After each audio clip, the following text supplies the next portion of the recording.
저는 오늘 삶의 관점을 바꾸라 라는 제목으로 하나님의 말씀의 은혜를 함께 나누겠습니다.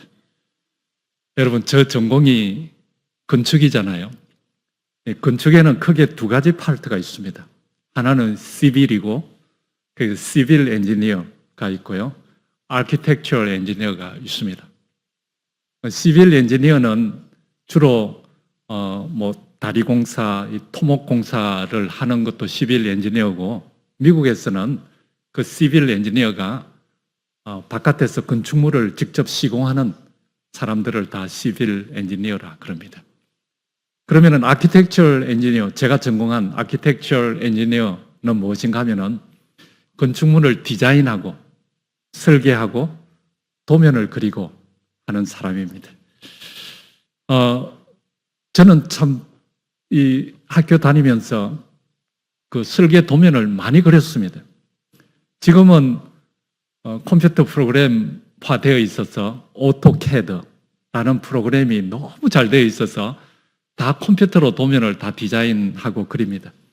그런데 제가 공부할 당시에는 약간 이렇게 15도 경사가 진 그 제도판, 그러니까 설계 도면 그리는 책상, 거기에다가 T자로 되는 그거를 쓰고 삼각자도 몇 가지 종류가 있죠. 그걸로 가지고 도면을 직접 H1 펜슬, B1 펜슬 이런 거 여러분 아십니까 혹시? B1은 조금 더 진한 거고 H1은 좀 더 이렇게 날카로운 그런 그림을 그릴 때 사용합니다. 그래서 그런 연필을 가지고 직접 제가 도면을 그리고 했습니다.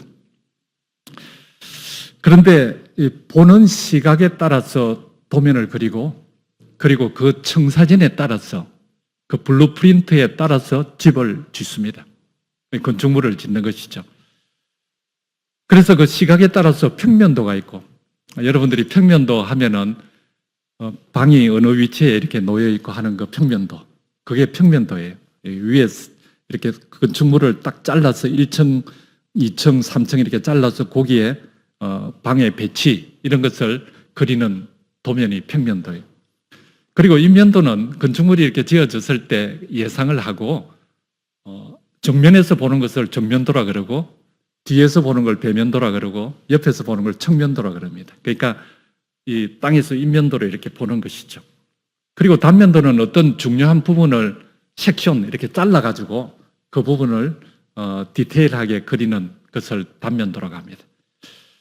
근데 이런 그림과 조금 다른, 이런 도면과 조금 다른 조감도라는 것이 있습니다. 이 조감도는 조자는 세조자예요. 그래서 bird eye view라는 건데요. 이 조감도, 그러니까 새의 뷰니까 공중으로 높이 새가 올라가서 밑으로 바라보고 그린 그림을 조감도라 그럽니다. 그러니까 그걸 보면은 이 파킹랏은 어디에 위치해 있고 건축물은 어디에 위치해 있고 나무는 어디에 심겨 있고 이런 것들이 조감도를 통해서 한눈에 다 볼 수 있는 그런 도면입니다. 이것을 제가 오늘 삶의 관점을 바꾸라라는 제목을 했잖아요. 관점으로 구분해서 보면은 이렇게 크게 두 가지로 구분할 수 있습니다. 첫째는 여기 지금 평면도, 인면도, 단면도 이것들은 평원법이라 그럽니다. 그러니까 플레인 뷰예요. 땅에서 보는 뷰로 그린 그런 도면이고, 그리고 조감도는 땅에서 보는 것이 아니라 심원법이라 그러는데 그렇게 그리는 것을 딥 스카이 뷰예요. 그러니까 하늘에 높이 올라가서 보는 그런 시각에서 그린 도면을 심원법이라 그렇게 이야기합니다. 그래서 제가 오늘 설교 말씀을 드릴 때 여러분 두 가지를 좀 기억하세요. 평원법, 심원법. 이 두 가지를 좀 기억하시기 바랍니다. 우리 인생 살아가는 것도 이 두 가지 관점이 있는데 사실 우리 인생에서 이 관점이라는 것은 너무너무 중요한 것입니다. 삶의 관점에 따라서 삶이 달라지기 때문에 그래요. 이 도면이 관점에 따라서 완전히 다른 모양으로 보여지듯이 삶의 관점이 어느 시각으로 보느냐에 따라서 삶이 완전히 달라지기 때문에 이 관점이라는 것은 너무나도 중요하다는 것이죠. 첫 번째로 관점이 왜 그렇게 중요한가? 관점에 따라서 우리 인생의 반응이 달라지기 때문에 그렇습니다. 우리가 인생을 살면서 많은 사건과 문제를 만나게 되는데요. 여러분들이 한번 좀 곰곰이 생각해 보시면은 그럴 때 우리가 만나고 있는 어떤 사건이나 문제에 따라서 반응하는 것처럼 우리가 그렇게 느껴집니다. 그 문제 때문에, 그 사건 때문에 내가 이렇게 되었다. 그렇게 반응하는 것처럼 느껴지지만 사실은 그 문제 때문이 아니라 관점 때문에 우리의 인생이 반응한다는 사실입니다. 조금 생각해 보면 여러분들께서 그걸 느끼시겠죠?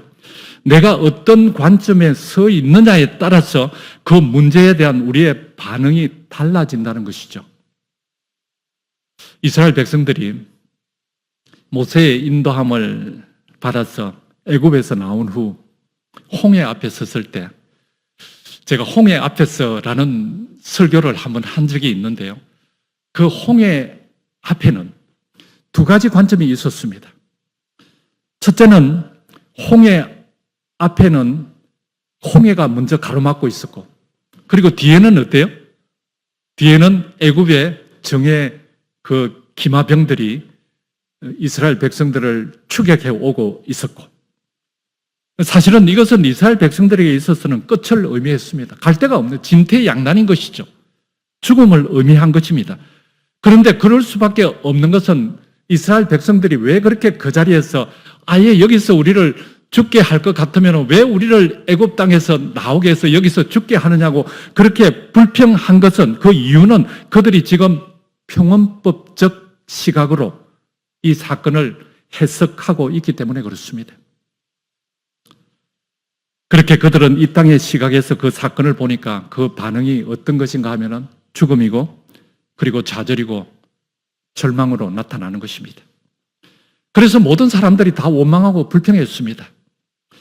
그런데 그때 한 사람 모세만이 다른 관점으로 그 사건을 바라보고 있었습니다. 모세는 조감도적 뷰로 새가 보는 그 하늘 높이에서 보는 그 관점으로 그 사건을 바라보게 되었습니다. 그러니까 하나님의 관점으로 그 사건을 바라본 것이죠.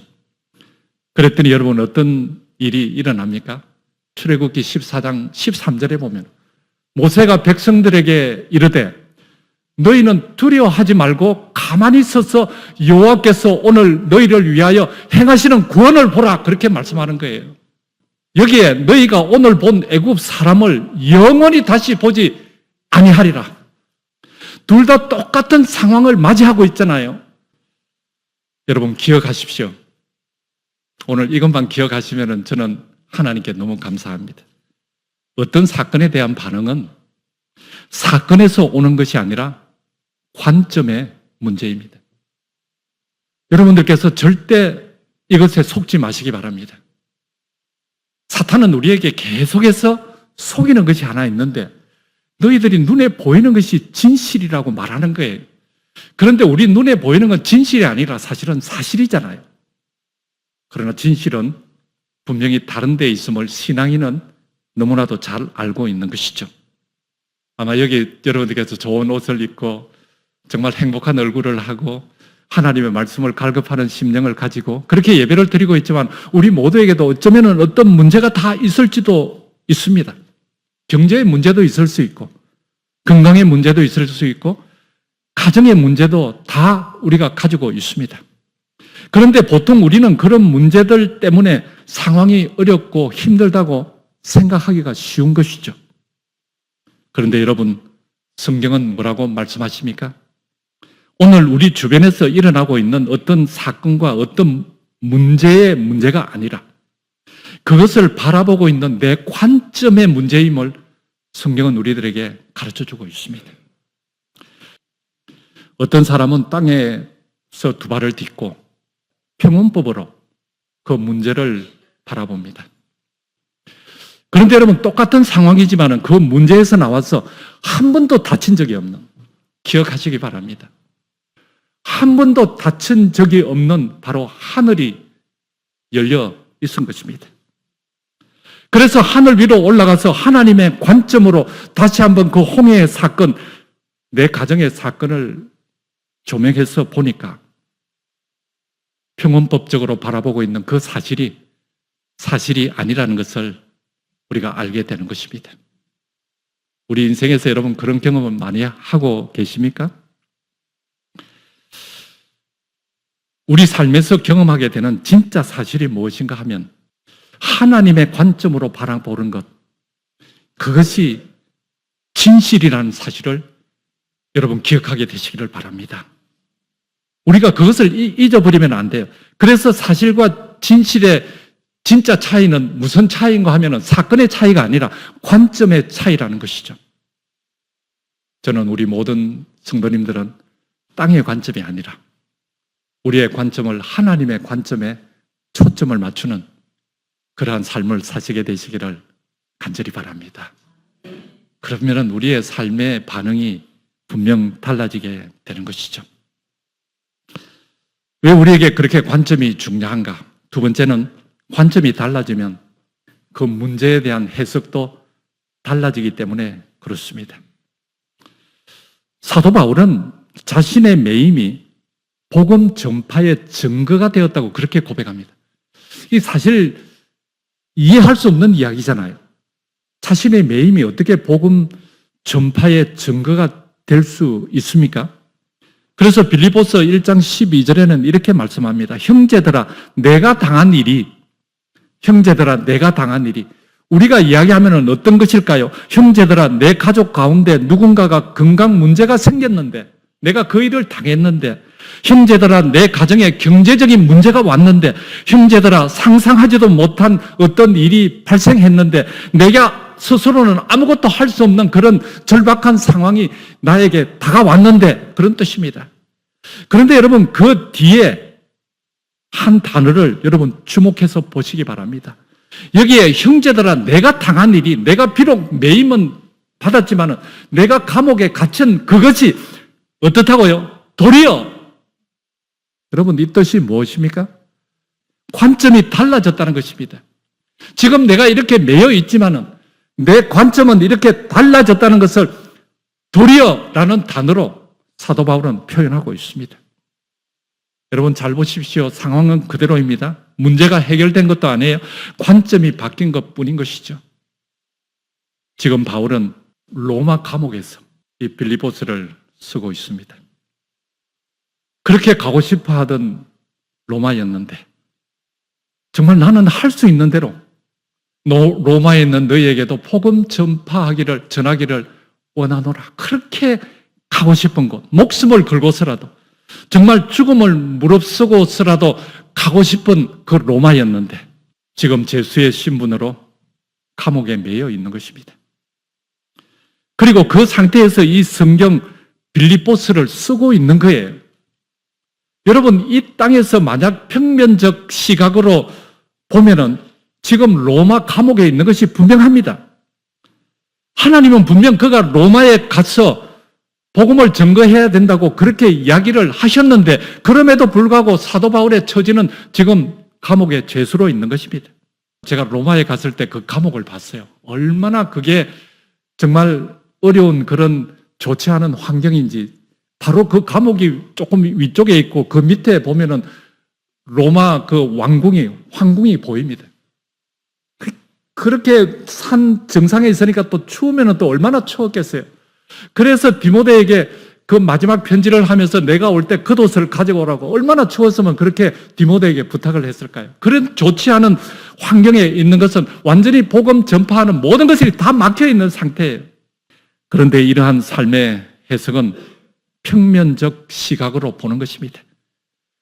평원법적 시각으로 보니까 오늘 내가 만나는 그 모든 문제들이 내 눈에 보이는 대로 받아들이고 내 마음의 관점으로 삼는 것입니다. 그런데 여러분 사도 바울은 감옥이라는 그 상황을 평원법적으로 바라보지 않고 도리어 시몬법적으로 바라보니까 그 감옥에서 자신이 벗어나고 있다는 사실을 그가 깨닫게 되었습니다. 여러분 사실 기도라는 것이 무엇입니까? 우리가 기도를 드리고 있는데 우리 기도의 향기 월요일 저녁마다 드리다가 이제 화요일 저녁 7시 반에 기도의 향기 모임 그룹이 있는데 향기라니까 너무 그 이름도 좋아요. 그래서 기도의 향기가 막 나는 것 같아요, 우리 교회. 여러분들이 참여하실 수 있으면 많이 참여하시기 바랍니다.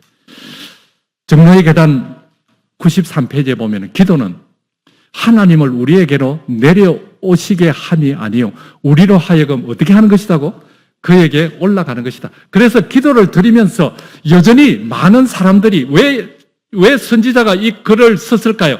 여전히 기도를 드리면서 평원법적 시각으로 기도를 드리는 사람이 너무 많다는 거예요.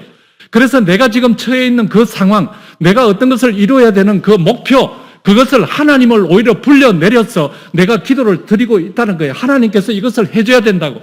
그런데 시몬법적 기도를 드리는 사람은 오히려 하나님이 계신 그 하늘로 올라가서 하나님의 시각이 무엇인지, 하나님께서 우리들에게 가르쳐 주신 그 뜻이 무엇인지 그것을 위해서 기도를 드리는 것입니다. 우리의 기도가 평원법적 기도에서 무엇으로 바뀌어져야 돼요? 시몬법적 기도로 바뀌어져야 되는 거예요. 하나님께로 올라가야 되는 거예요. 그래서 그 높이 올라가서 그런 관점으로 사도 바울이 감옥을 바라보니까 그 상황이 완전히 달라진 것입니다. 놀라운 일이 일어난 거예요. 여전히 감옥에 매인바 되었는데, 여전히 감옥에 있는데 상황은 변하지 않았는데 도리어 복음 전파의 진보가 되었다고, 진전이 되었다고 그렇게 기록하는 거예요. 그러면서 뭐라고 말씀하는 거 하니까 도리어 복음 전파의 진보가 되어서 그 전파되는 것이 그리스도라고, 감옥에서 편지를 쓰면서 기뻐하고 또 기뻐하리라고 그렇게 고백하는 것입니다. 그런데 감옥에 갇혔는데, 그것도 사도 바울 당시 때 그 로마의 감옥, 그것은 정말 너무나도 좋지 않은 그런 환경인데 그곳에서 어떻게 빌립보 교인들에게 내가 너희에게 다시 말하노니 기뻐하고 또 기뻐하라고 그렇게 설 수 있을까요? 왜냐하면 사도 바울의 시각이 평원법적 시각에서 시몬법적 시각으로 완전히 바뀌어서 하나님의 시각으로 바라보니까 그것이 바로 자기가 있는 그것이 환경이 어떻든지 간에 하나님께서 함께 하심으로 천국이 되는 거예요. 여러분, 여기 12절부터 형제들아 내가 당한 일이 도리어 복음 전파의 진전, 이 개정역에는 진전이라고 했지만은 사실은 개역에는 진보 그랬죠. 된 줄을 너희가 알기를 원하노라. 이러므로 나의 매임이 그리스도 안에서 모든 시위대 암과 그 밖에 모든 사람에게 나타났으니, 시위대 안과 모든 사람에게 감옥에 있는데 어떻게 나타나요? 그런데 나타났으니 형제 중 다스가 나의 매임으로 말미암아 주 안에서 신뢰함으로 겁없이 하나님의 말씀을 더욱 담대하게 전하게 되었느니라 그렇게 기록하고 있어요. 그래서 그 결과가 어떻게 되었는가? 이 빌립보서 마지막 부분에 보면은 여기 이제 문안을 하는데 모든 성도들이 너희에게 문안하되 특별히 가이사의 집 사람들 중 몇 명 몇이니라 이렇게 기록합니다. 여러분, 가이사의 집이 어떤 집이에요? 가이사 집. 그 가이사 집이 어떤 집인가? 황실의 집안이에요. 그곳에 있는 사람들에게 어떻게 사도 바울이 복음을 전해서 지금 빌립보 그 성도들에게 안부를 전하면서 그 사람들 안부도 같이 전하고 있는 것일까요? 어떻게 그렇게 해서 저는 이것을 읽을 때 사도 바울이 감옥에 있었는데 어떻게 선교를 해가지고 이렇게 했는가 너무너무 궁금했어요.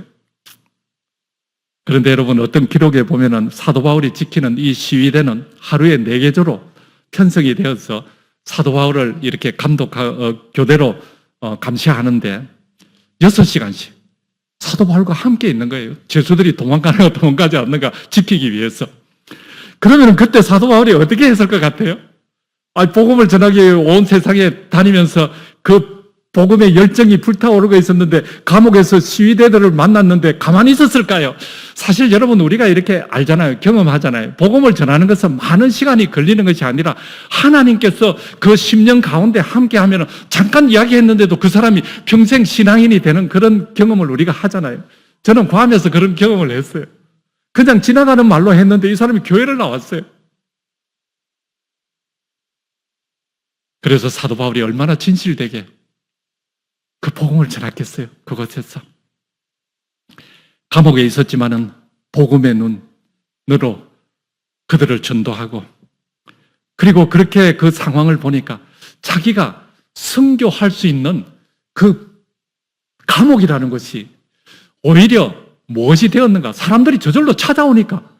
여러분, 내가 나가서 선교하는 거는 선교사가 되어서 나가야 되지만 내가 가만히 있는데 찾아오는 그곳은 뭐라고 그러는 거예요? 김현민 집사님. 그것을 본부라 그래요, 본부. 본부. 그러니까 감옥이 뭐가 된 거예요? 사람들이 찾아오니까 교대가 그냥 하루에 3번씩 바뀌면서 6시간마다 이렇게 와서 사교대로 찾아오니까 어떻게 되는 거예요? 그것이 선교의 본부가 된 거예요, 본부가 된 거예요. 그러니까 얼마나 많은 사람들에게 하나님께서 목적하신 로마에 가서도 형편의 문제가 아니라 감옥에 비록 갇혀 있지만 그는 시몬법적 시각으로 그 상황을 바라보니까 감옥 안에 있는 것이 아니라 그곳에 나와서 높은 하늘에서 하나님의 시각으로 바라보니까 그것이 바로 선교 복음 센터가 된 거예요.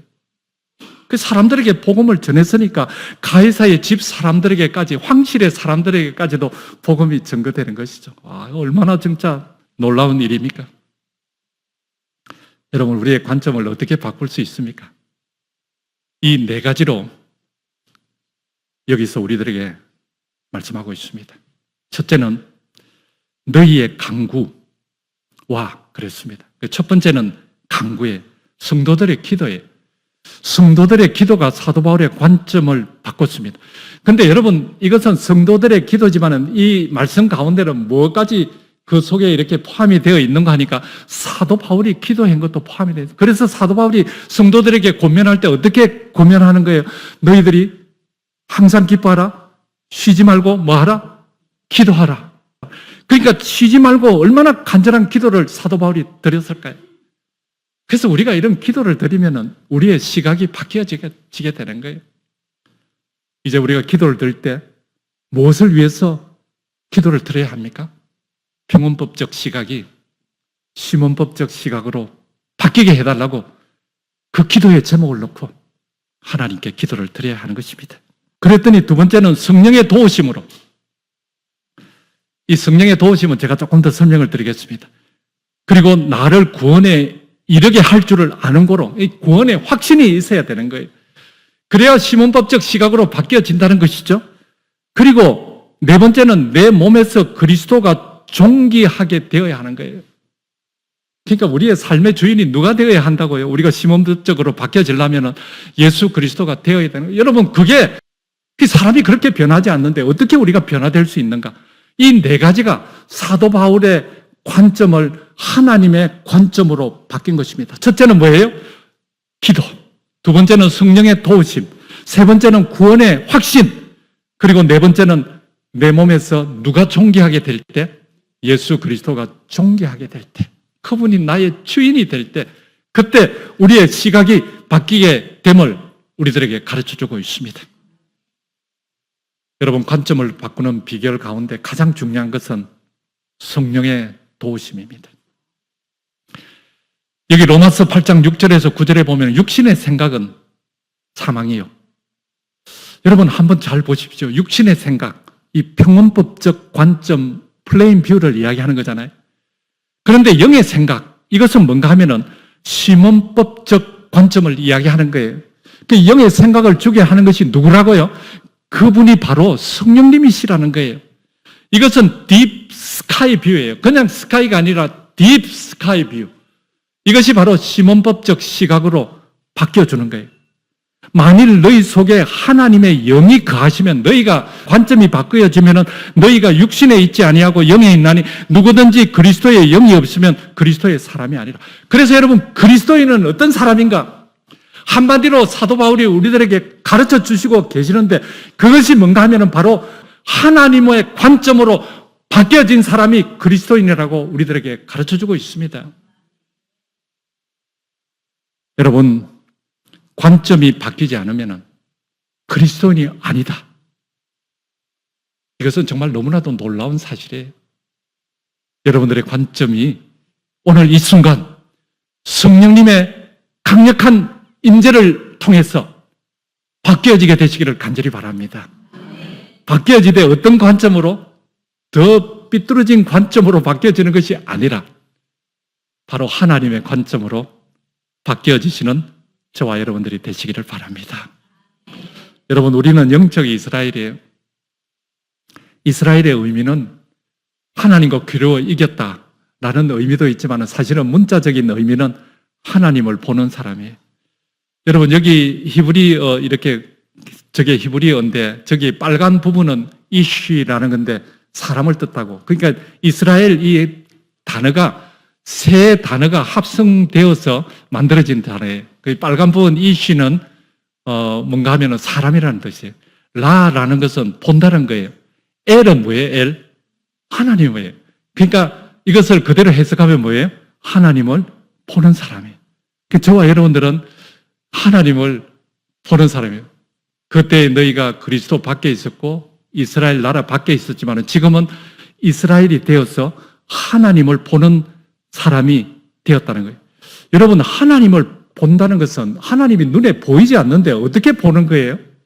성경에 하나님을 보라고, 나를 보라고 그렇게 이야기를 많이 하시는데, 말씀하시는데 하나님을 본다는 의미가 뭐예요? 하나님을 본다는 거?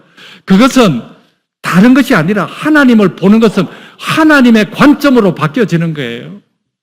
내가 자꾸 하나님을 보기 위해서, 하나님께 가까이 가기 위해서 내가 할 수 있는 일이 뭔가 하면은 성경에서 가르쳐주고 있는 말씀을 통해서 우리의 성령님의 그 인도하심을 통해서 가르쳐주고 있는 하나님의 관점으로 바뀌어지는 것, 그것이 하나님을 보는 거예요.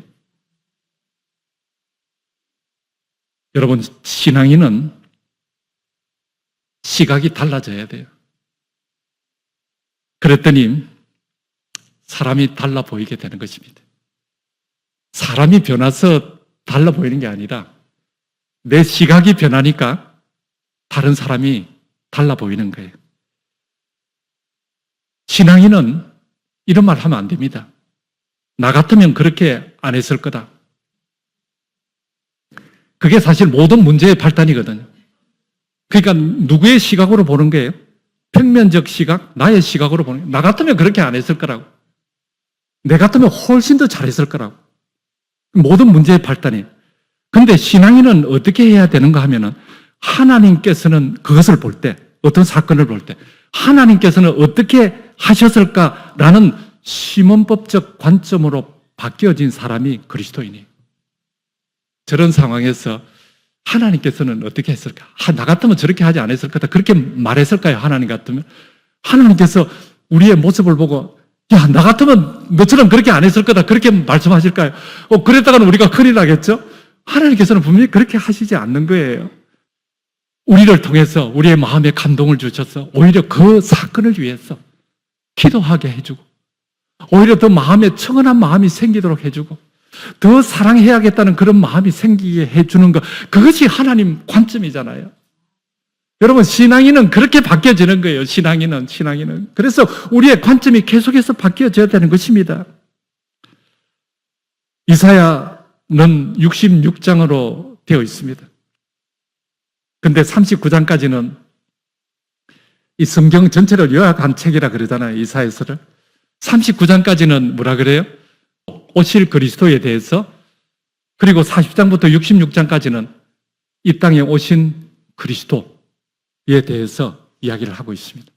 그래서 신구약을 아주 66권, 39권까지 오늘 창세기, 출애굽기 다 우리가 외우고 했는데 39권, 27권 그것이 아주 딱 그대로 요약이 되어 있습니다.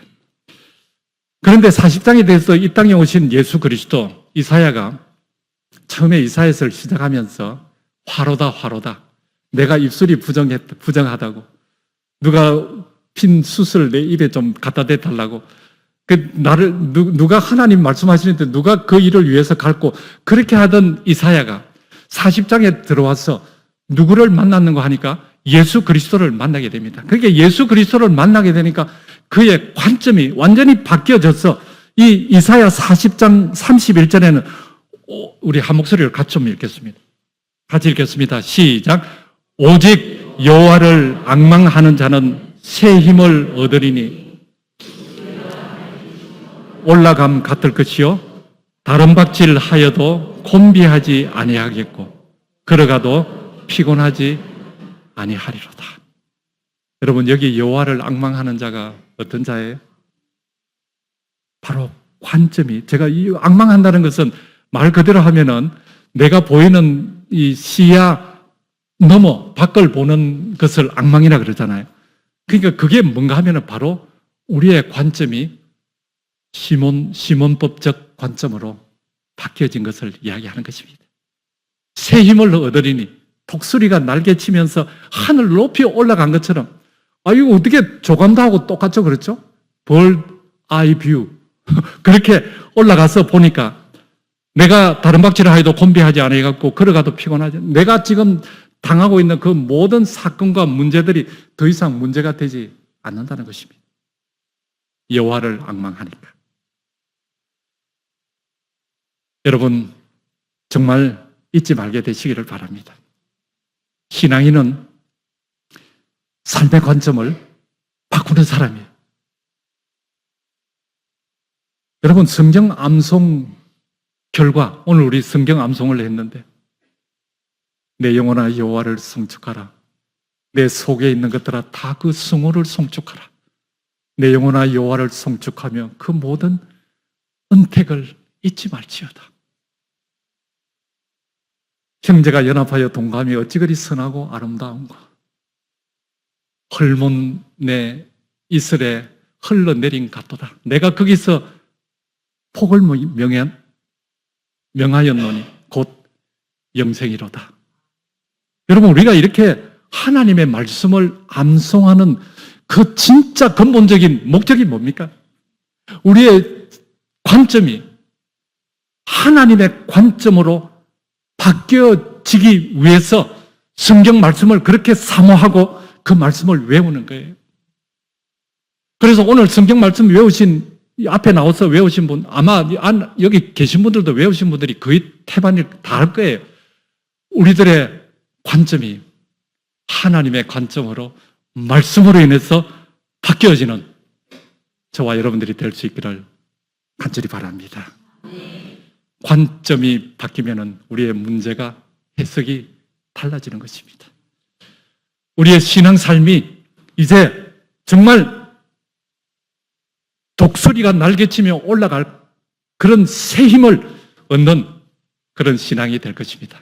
이 축복이 저와 여러분 모두의 축복이 될 수 있기를 간절히 소망하면서 말씀을 줄이겠습니다.